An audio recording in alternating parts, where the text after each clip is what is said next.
Good afternoon. It's Wednesday, the 20th of September 2017, just after 1 o'clock. Welcome to UK Column News. I'm your host, Brian Gerrish. With me in the studio, Mike Robinson. And we're delighted to say we're joined today by Alex Thompson, who'll be speaking to us from the Netherlands. And of course, Alex presents as Eastern approaches. Well, do we have any good news today? No. The United Nations General Assembly kicked off yesterday, and Donald Trump was at his first ever speech to the UN General Assembly. And I think once again it absolutely demonstrated his schizophrenia.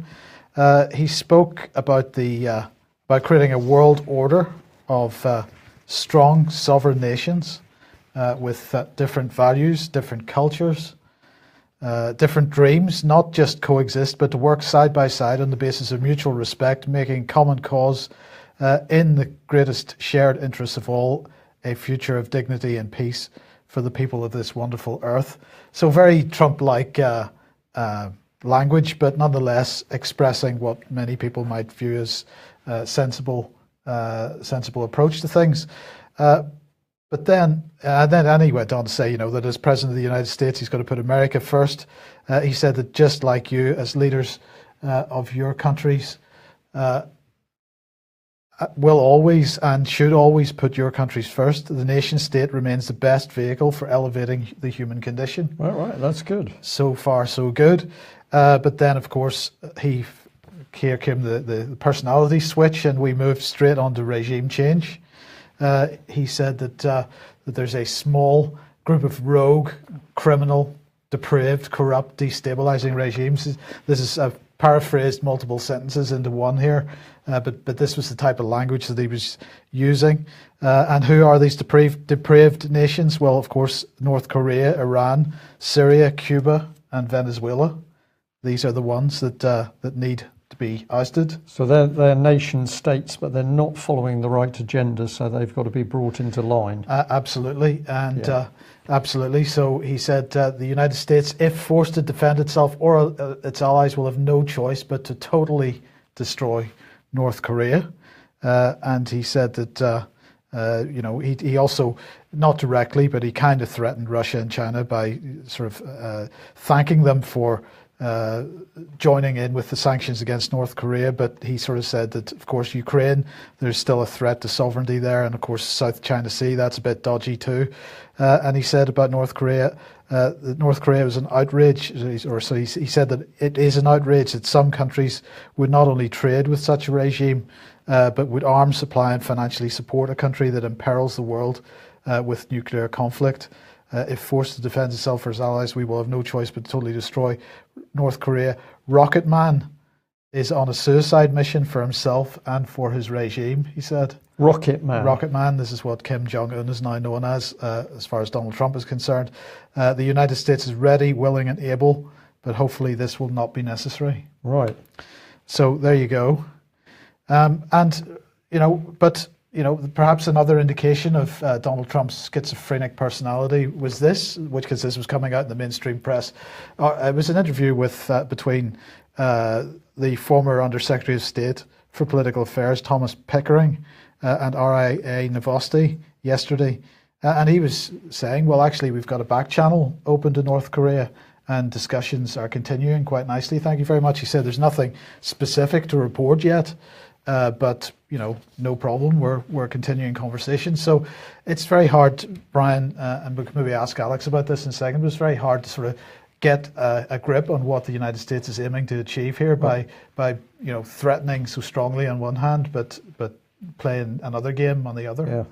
Yeah. Well, I think all of this is almost a sign of impending breakdown in America, because I don't think the Americans have got a coherent position at the moment. But the other thing is that Trump is not thinking these matters through himself. I think this is purely the result of advisors coming to him with the pre-written speeches. This is what we think you ought to say, President. And he is not reading through and really thinking about what he's saying. He's just delivering the words. That's my take on it. Alex, what are your thoughts?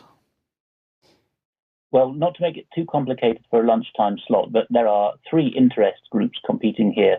Two of them are US-based particularly, and they've been dubbed before the Red Empire and the Blue Empire. And the third is encroaching into the US, and it's described as Prussian or Platonic model.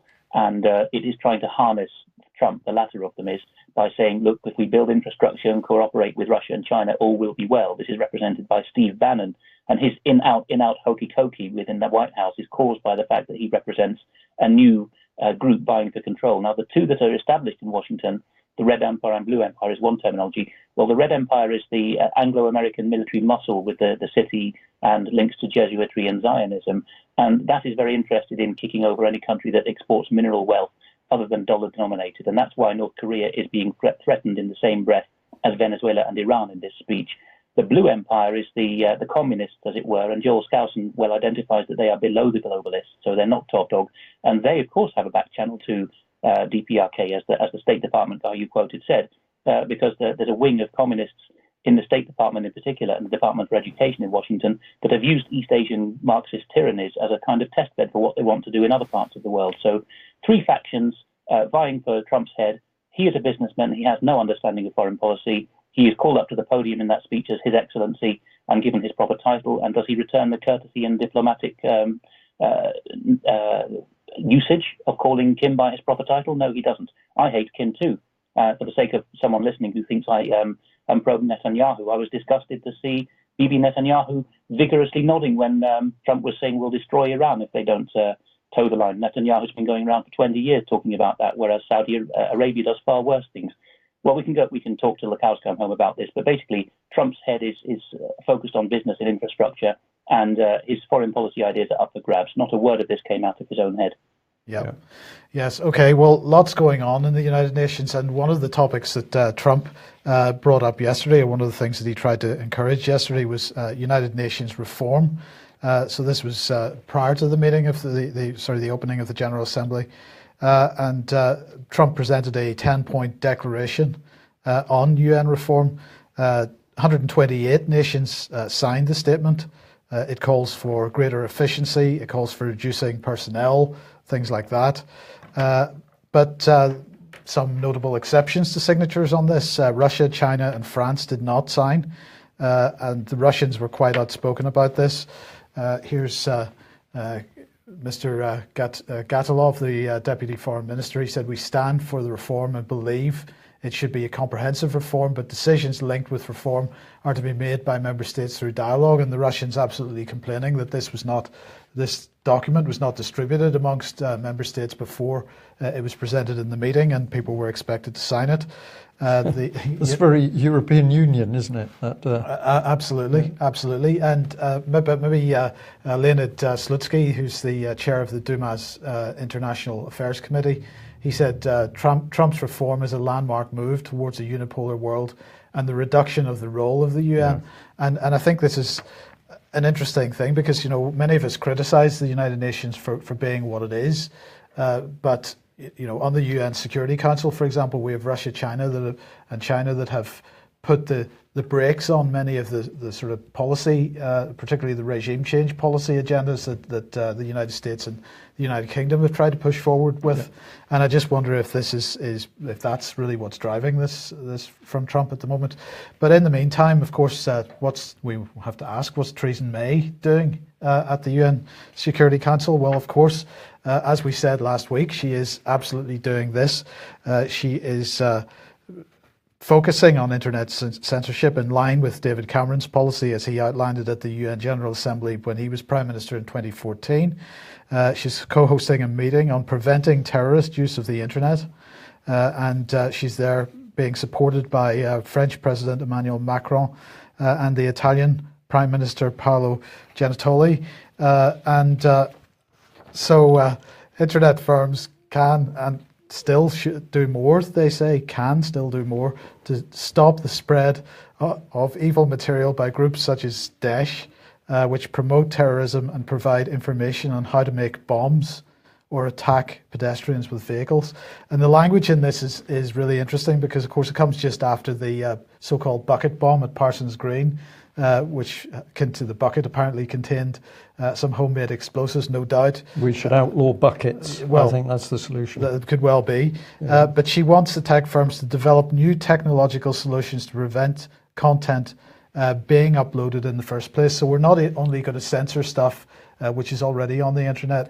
We're not only going to censor stuff which is historic, because they've been talking about that as well, but we're now going to stop content being uploaded in the first place. This is thought crime. Absolutely. This is heading towards thought crime. Absolutely. And where terrorist content, what they describe as terrorist content, does appear, they want a target of 1 to 2 hours for taking it down, because they say that that's the time, that 1 to 2 hour time slot is the time when most of that gets shared. So, as I say, she's hosting this event. It's going to be attended by the usual suspects: Facebook, Microsoft, Twitter, Google, and these are the groups that agreed to set up this new global internet forum to counter terrorism. So here's what she's saying: industry needs to go further and faster in automating the detection and removal of terrorist content online and developing technological solutions which prevent it being uploaded in the first place. But this isn't the only thing she's up to. Yesterday, she was hosting another meeting, this time on tackling modern slavery. She said that it's a crime that has no respect for borders, and therefore we've got to have a truly international response. We therefore are going to host an international summit of chief prosecutors next spring, and in addition, the UK will double its aid spending on modern slavery to £150 million, enabling more work in collaboration with source and transit countries. And she said this will also include £20 million of seed funding to the new global fund to end modern slavery. We're delighted to be contributing to this initiative, which my US colleague will say more about, and I wholeheartedly commend this initiative to you all. Now, of course, we've been highlighting this issue of modern slavery in recent weeks and making the point that this money, this few £150 million, just a drop in the ocean compared to the billions and billions, £150 billion or so that's being made annually out of modern slavery. So this is merely the cost of doing business, but it doesn't end there. Because as we mentioned a couple of days ago, in parallel with the UN General Assembly, the Commonwealth is holding a meeting in order to prepare for the Commonwealth Heads of State meeting, which is next April. She said, I look forward to this unique organisation coming together at next year's Heads of Government meeting to pursue an ambitious agenda for a more prosperous, secure, fair and sustainable future for everyone. Brilliant. Now, the theme of the 2018 Commonwealth Heads of Government meeting is towards a common future, and it sets out 4 main goals, as she lists in her little quote here: prosperity, security, fairness and sustainability. This is going to be the biggest Heads of Government meeting that the UK has ever hosted. It's going to take place places like Buckingham Palace, St James's Palace, Windsor Castle, all the best places in London. And so that's what she's going to do. We've been saying for a long time, Brian, that the question in the minds of the British establishment has been, what is the best path towards global government? Is it the United Nations or is it the Commonwealth? And we see them taking parallel tracks on this. So if anybody wants any background to this issue, do have a look on the UK Column website at the One World Governance series of articles, largely authored by Martin Edwards, and you'll get a pretty clear idea as to what this is all about. There are also a couple of articles on the UK Column website on the issue of fairness and what she actually means when she uses that term. Theresa May's got a unique definition of fairness, as we'll come back to Melanie Shaw. So, child abuse whistleblower is put in solitary confinement by Theresa May when she was Home Secretary. That's her definition of fairness. Absolutely. Yeah. And just to end off this section then, NATO, sorry, I've gone a bit far there. This is something else which is going on at the UN General Assembly at the moment. This is the signing ceremony for the Treaty on the Prohibition of Nuclear Weapons. And this is a treaty that was organised in July. 122 countries voted for this treaty on prohibition of nuclear weapons, but it's much to the angst and chagrin of the West, and particularly NATO countries. So none of the countries that actually have nuclear weapons were among the 122 that signed it. They don't want to sign it. The UK, the US and France in July issued a joint statement saying we do not intend to sign, ratify or ever become party to it. So it's from the West point of view, it's a pretty popular thing. This is what NATO had to say about this today. Seeking to ban nuclear weapons through a treaty that will not engage any state actually possessing nuclear weapons will not be effective, will not reduce nuclear arsenals, and will neither enhance any country's security nor international peace and stability. Indeed, it risks doing the opposite by creating divisions and divergences at a time when a unified approach to proliferation and security threats is required more than ever. They said the ban treaty as it is at odds with the existing non-proliferation and disarmament architecture. This risks undermining the non-proliferation treaty, which has been the heart of global non-proliferation and disarmament efforts for almost 50 years. It's worked well in that time, hasn't it? No. And the IAEA safeguards regime, which supports the crisis caused by North Korea, underlines the importance of preserving and enhancing the existing framework of the NPT. Do you agree with that? Well, I think there's, I think the correct term is a Hegelian approach going on here, because on one hand, we know that the objective of the UN is to get rid of nuclear weapons. The only military power should be in the hands of the UN. Then we've got the very strong, powerful lobby by the nuclear armed countries to keep it. But you see these two paths, to me, are played alternatively altogether in order to take this control to some form of global system. And I'll just add, well, tomorrow we're hoping to do a little bit of a specialist piece on defence. But if I take one name, Lord Boyce, who was former Chief of Staff, so senior naval officer, but he's on Forces TV saying we've got to keep Trident, we've got to keep our nuclear weapons. But at the same time, he sits on a European board, which is also campaigning to get rid of nuclear weapons. So we see these two sides. Alex, it's complex. My best take is that the two sides are being played deliberately to confuse the wider population. I agree, absolutely, Brian. And we better complete the triad of philosophers. We've mentioned Plato and Hegel, two nasty chaps who, for the sake of elite patrons, wrote philosophical manuals to how an elite could control the world through deception and so on. Well, complete the triad, the one that we're seeing the last hurrah of, which is now pulling out all the stops through its British royalty assets and so on, is the Aristotelian persuasion, which is the one that's dominated the British and other Western establishments for a long time, which is that man is a beast, he has no soul, and religion is there to keep the people productive and believing in their secular government.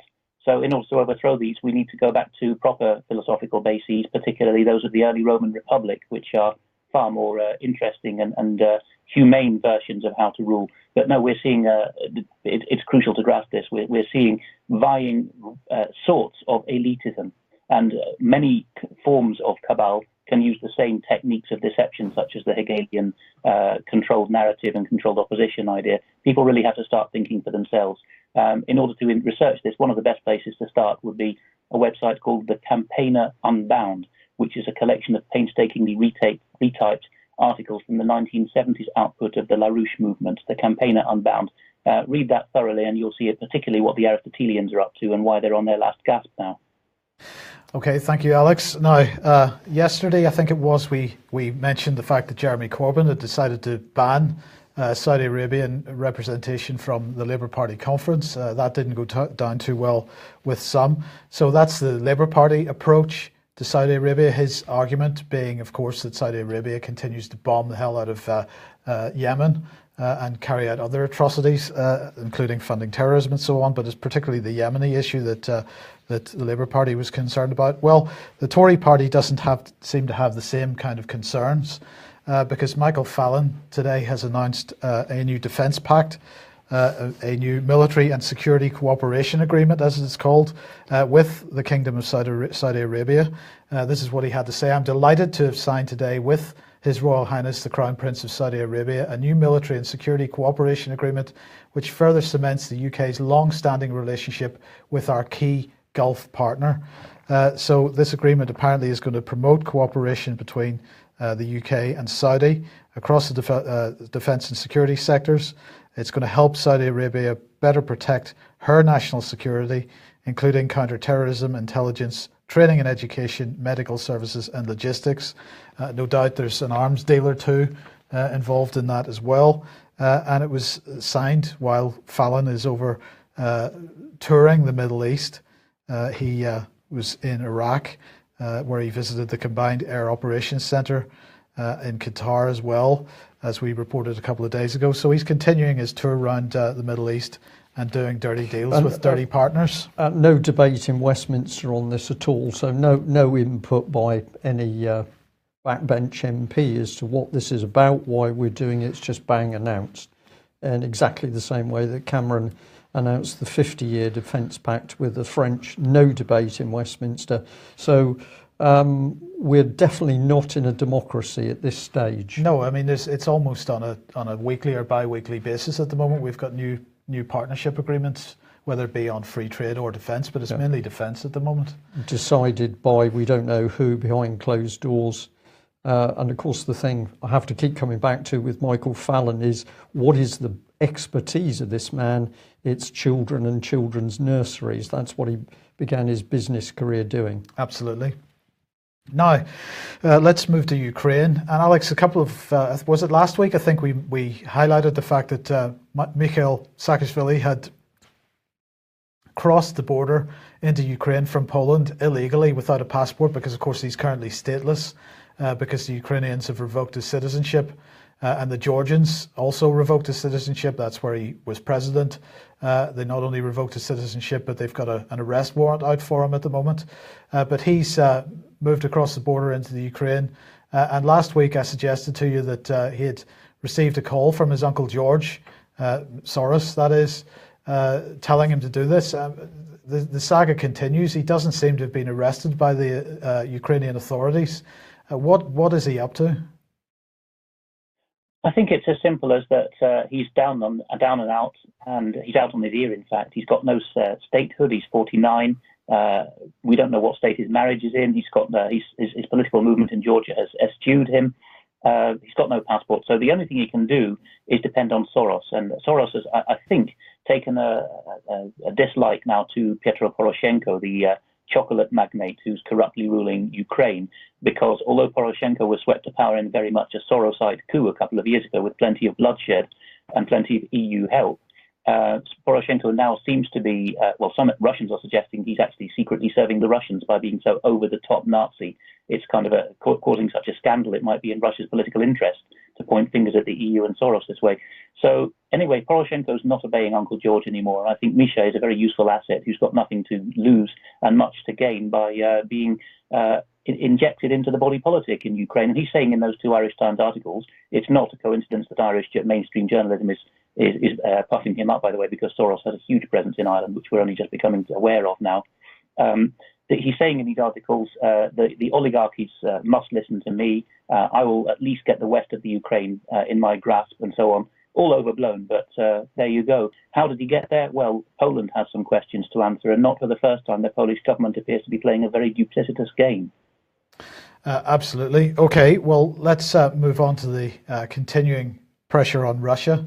And you've got a couple of articles here. The left says, Polish defense minister says Russia may use nuclear weapons in Zapad 2017 drills. I mean, how much more nonsense do we have to listen to with regard to this military exercise in Belarus? I mean, I realize that this is just next door to Poland, but nonetheless, Russia has been quite open about the scenario that they're training for here, and it's one of internal insurgency rather than any kind of external threat or any kind of invasion to Poland, for example. So, does this nonsense ever end? Not from these kinds of men, because the Polish defense minister there on the left and the Estonian chief of staff there on the right are men whose fortunes are wedded politically and personally and in career terms to NATO. And NATO's got itself into such a rhetorical pitch now that it's painted itself into a corner. The only thing it can do is accuse the nasty Ruskies of being one step ahead in the nuclear tensioning game. Well, we've just seen in the previous segment what a pitch we've reached with nuclear weapons. It's within a lot of second world countries' grasp now to go nuclear. and that's petrifying the Aristotelian establishment because they lose their monopoly of menace, as it were. So as part of a piece with this, the Central and Eastern European belt countries, particularly the ones with a long geostrategic history like Poland of scheming, they're realizing they have to cling to the underbelly of the dying masters, the Anglo-French Zionist owners of nuclear weapons technology. And in order to do that, they're going to have to accuse the Russians again of being one step ahead of them. Yeah. Okay. Let's move on to Germany and the German elections, which are coming up. Now, who is it we're looking at here? This is Björn Höcke, who is not, in fact, one of the leading candidates for the Alternative für Deutschland party, but he's one of the most popular men in the party. He makes much of being a family man, and he's in the eastern state of Thuringia, which is the most cultured of the former East German states of Germany. And here he is in his stump speech for the coming weekend's German federal elections, raising the rafters with cheers several times in his speech, saying things like, "We are provoking NATO by sending the Bundeswehr, the German army, to do maneuvers 20 miles from the Russian border. In Georgia, this must stop. If we get into government, we'll stop it." Huge cheer. "We must be friends with the Russian people." Huge cheer. And in fact, a week after he gave this speech, his fellow AfD member in Thuringia, in fact, the Spitzenkandidat, the leading candidate for the AfD in that state of Germany, gave a speech in which he said that Merkel is actually an accessory to treason, so it's misprision of treason in the German model, which he's now naming. And so Höcke's colleague is saying in a speech just after a similar one as Höcke gave here, that every time Merkel lets migrants in, contrary to the provisions of German law and treaty law, she actually became an accessory to crime and needs to go away for. He calculated that she would be due a 35-year sentence if convicted by a German court for the transgressions of German federal criminal law.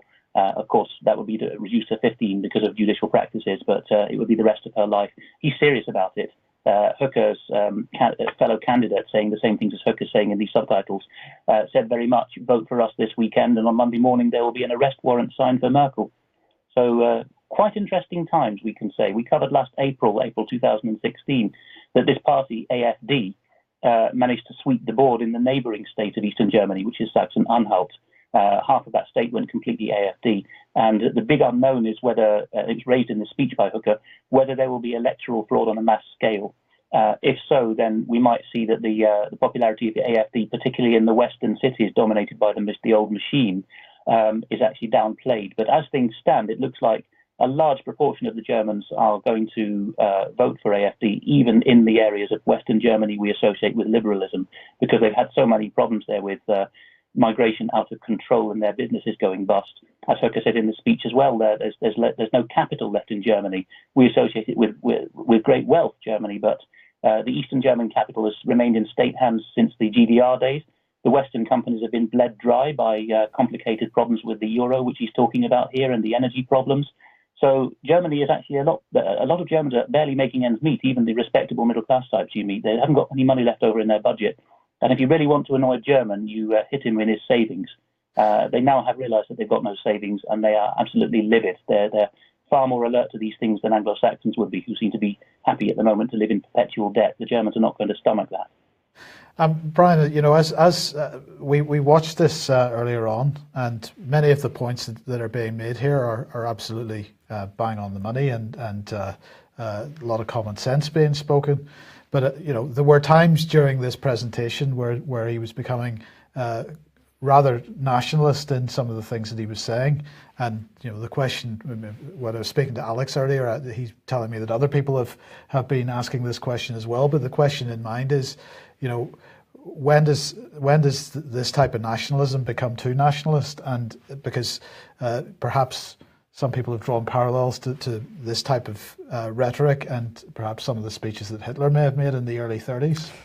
Well, I think that's maybe a little bit strong, Mike, but I can pick up on the concern there. The trouble is that we've now got in a position that if you are passionate about your country, that makes you automatically xenophobic. You are against other people. And this is an engineered view, which we see very strongly in UK. If you stand up for the fact that people are Scottish or Welsh or Irish or English, that automatically means you're going to be branded by the fact that you don't like immigrants, which of course is not true. So I think we've got to view him through very clear glasses and listen to what this man does. We've also got to say, let's watch what happens, because we can be prejudging him. On the other hand, in times of tension, and if people are beginning to feel the pressure of the state of their country, Germany in particular, this could swing off to a direction which would not be good. So I think your concern is well placed. Alex, do you sense that this is heading into what many people might say is right wing, simply because he's standing up for Germany and the German people? I take a position perhaps halfway between yours and Mike's there, Brian. I'd just like to stress this is not my position. I'm merely acting devil's advocate here. Mike is being a devil's advocate and being we're serious newscasters, so we do like to present everyone else's opinions as well. The two positions that we just mentioned, I would say I'm halfway between them. Men like Hooker are serious Christian family men of the kind of type we really need back in politics, certainly as part of the mix to restore our constitutions, because they have a sense of the multi-generational nature of a nation, that we have a debt to the unborn and to the ancestors, rather than just robbing them their heritage and money blind for the sake of our own generation. But then there is a problem with some nationalistic outbursts. AFD has a habit of having firebrands, a bit more like Hooker or even to the right of him, and then rowing back at party leadership level. But they are being squashed by Deutsche Welle, Bertelsmann Media Corporation, and all the other great and good in Germany who would love to sneer at them. AFD's own position is they need to awaken a bit of German national sentiment in the spirit of Schiller. Churchill very significantly said it's the spirit of Schiller we must crush in the German people. That's the positive infrastructure building spirit of brotherhood of man. Churchill wanted to destroy that in the Second World War. So the AFD want to revise Schillerism, a positive pro-humanity approach to life. And they have said that if they play their cards right, stay away from the real neo-Nazis, which is the NPD in Germany, then they could actually swing the whole of Europe back in the next 10 or 15 years, they said in the last stump speech, swing it back in the next 10 or 15 years to a sensible constitutional pro-nation policy. We will see. Could I just add, before we leave this particular subject, encourage people to go and have a look at that speech themselves. The subtitles seem to be very accurate, so you can gauge well. But he comes out with a lot of very precise information to do with the banking system, the state of pensions. So there's a lot of very detailed information of, as he says, the mess Germany is in as a result of the European Union. Alex? You will find that video on the channel German Ambassador, a new channel launched by Hagen Grell. Okay, thank you for that. Okay, let's a couple of ads. Just a reminder that tonight is the UK Column monthly meeting in the George in Plimpton, 7:30 or so. Get along to that if you can. AV 8.1, the interim alternative view event, is taking place in the Connaught Rooms in London on Sunday the 8th of October. Brian will be speaking, Patrick Henningsen, Ian Crean, it's his event, and Dr. Graham Downall will be there as well. And also don't forget Media on Trial on Thursday the 19th of October in the Bloomsbury Central Baptist Church in London. John Pilger speaking at that, Patrick Henningsen, Peter Ford, Vanessa Bailey, and a number of others. Okay.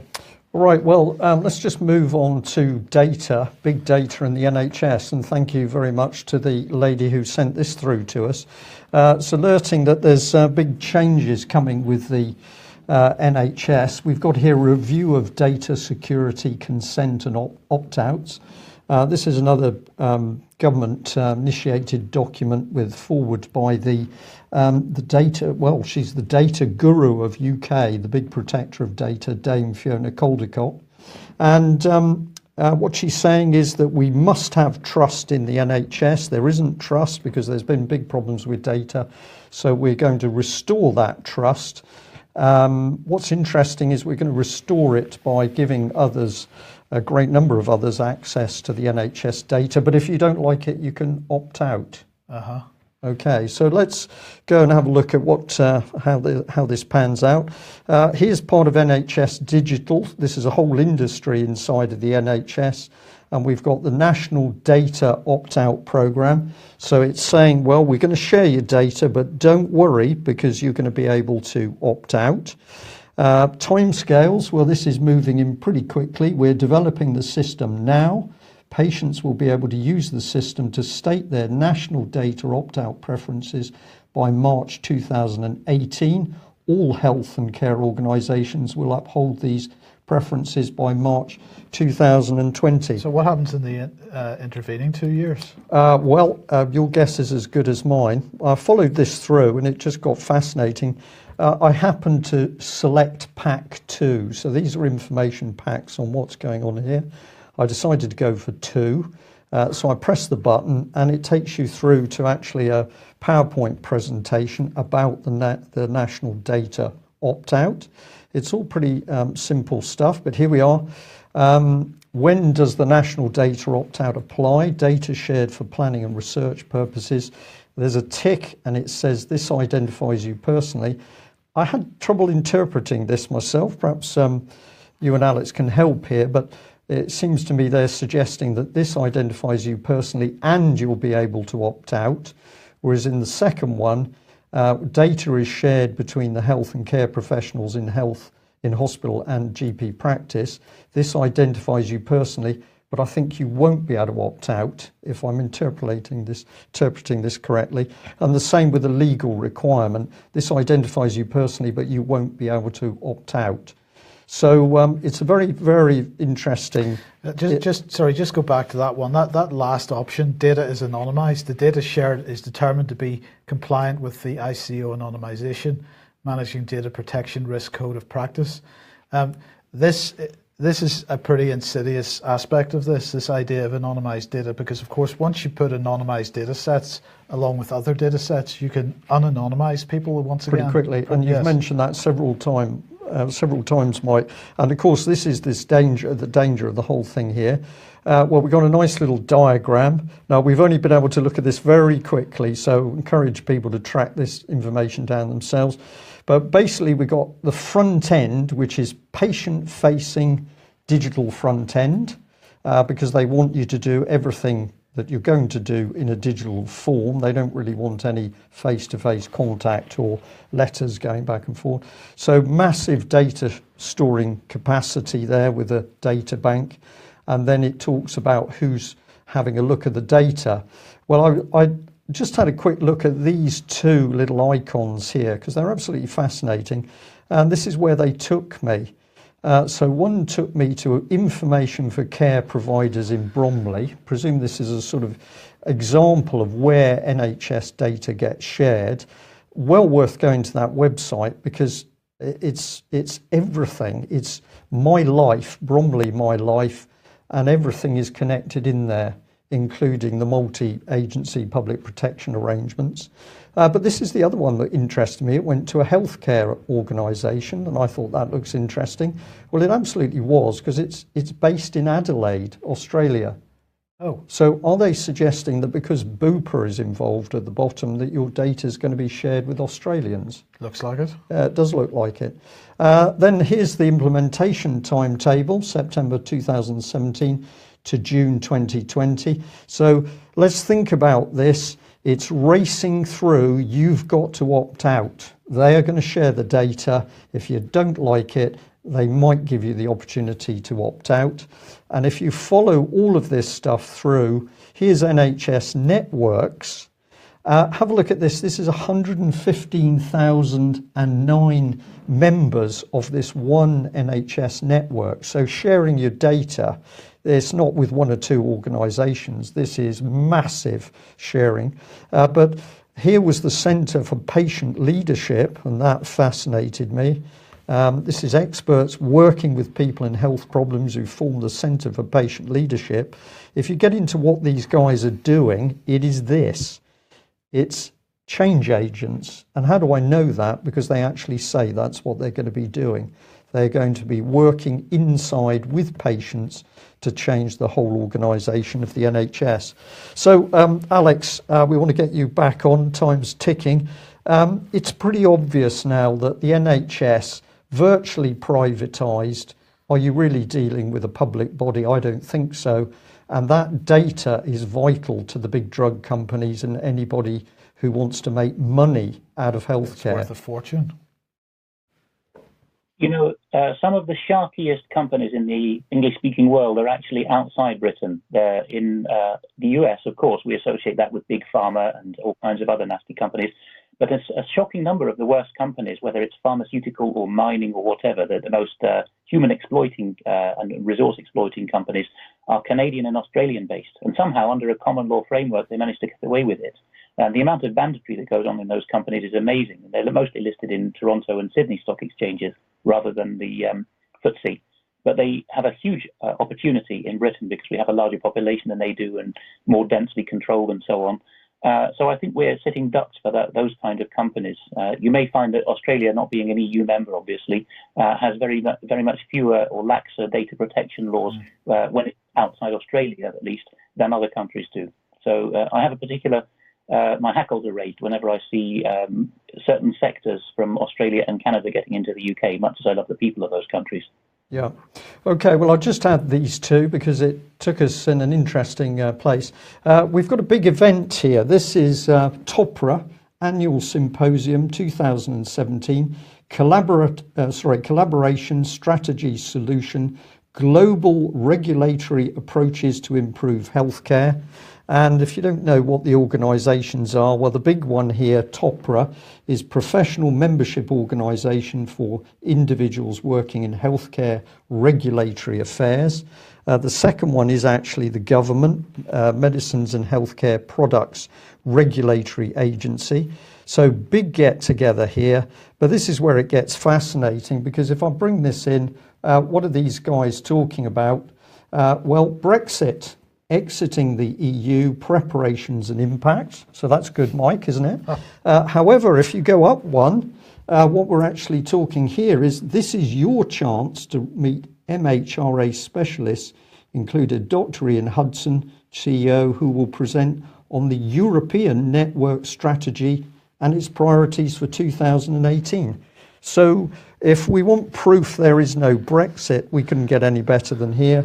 And if we just drop down, we've got digital healthcare revolution, well, we're talking about that already, and collaboration on the world stage, how agencies are working together. So this is global and European policy. There is no Brexit. And I'm just going to reinforce this. Another article, different subject. This is a partnership, which we mentioned before, Heart of the Southwest, a local enterprise partnership that literally created itself. We'll come on to it again, I'm sure. We did cover this some time ago. But if you have a look at their logo, we're straight into the European Union again because we've got the European Structural and Investment Funds. This is what they are about.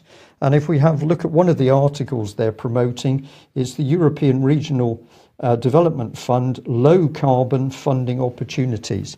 So I'm going to put into that again, we're into what Brexit? Indeed. Now, just to end the programme, Alex, because I'm afraid we're running out of time, let's bring this one up on screen. Voting soon to be a Soviet-style political privilege. The Guardian headline is ban social media trolls from voting. Election watchdog suggests. Is this really where we're going? Well, if people want to freeze the frame and read the bits I've underlined in red from the submission by the Electoral Commission, it may well be the way we're going. The three extracts I've put there from the PDF on the right is what the Guardian article is based on. Now, the Electoral Commission is basically a lobby or trade union for professional politicians. That's what it's become. In the past, we never used to have such a thing. We had returning officers and everything was done locally, as it should be in a common law system. But no, now we have these electoral commissions in the same way as Napoleonic countries do. And they set the rules. And if they think that someone's broken criminal law, at least the kind of law they've had framed in statute, then they can ban not just candidates from standing or being re-elected, but they can also ban us from voting, they think. And that's what the middle paragraphs from 21 onwards are actually saying, that in this age, that's the top right box there, in this age of apparently lots of harassment of candidates, blub, blub, what we can do is we can prosecute people for electoral offences as voters, so active voting citizens, as it were, and keep them off the list for voting. But then, as they admit on the bottom there was a quarter of the candidates whom they surveyed, because they represent the candidates, never forget, the Electoral Commission. A quarter of the candidates responded. That was over 1,000, I think 1,300 of them. and only 4 or 5 actually said they had personal or other first-hand knowledge of harassment, and they failed to provide any details. Interestingly, this inquiry is by the Committee on Standards in Public Life. It nestles itself in Parliament, but if you look at it in the organogram on parliament.uk, you will quickly find, well, not quickly, but you will find in the end, that it is neither a committee of the Commons, nor of the Lords, nor a joint Houses of Parliament. It is an arm of the government which sits in Westminster in Parliament and pretends to be a committee.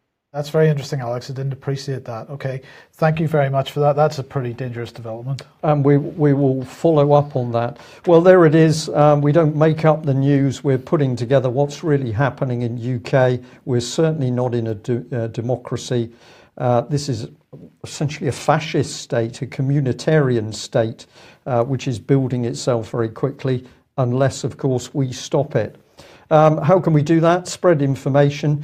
And somebody's pointed out that Ian Crane's talk tonight in Leicester is at 7 p.m. at the Funky Music Cafe. That's New Park Street, Leicester, and it's £8 on the door. So Ian has been doing great work with the anti-fracking community, trying to put a stop to that. This is the right sort of peaceful action to bring this malicious government to book. Thanks very much for joining us, Alex. Thank you for our viewers and listeners. We'll be back at the same time tomorrow. Bye-bye. Bye-bye.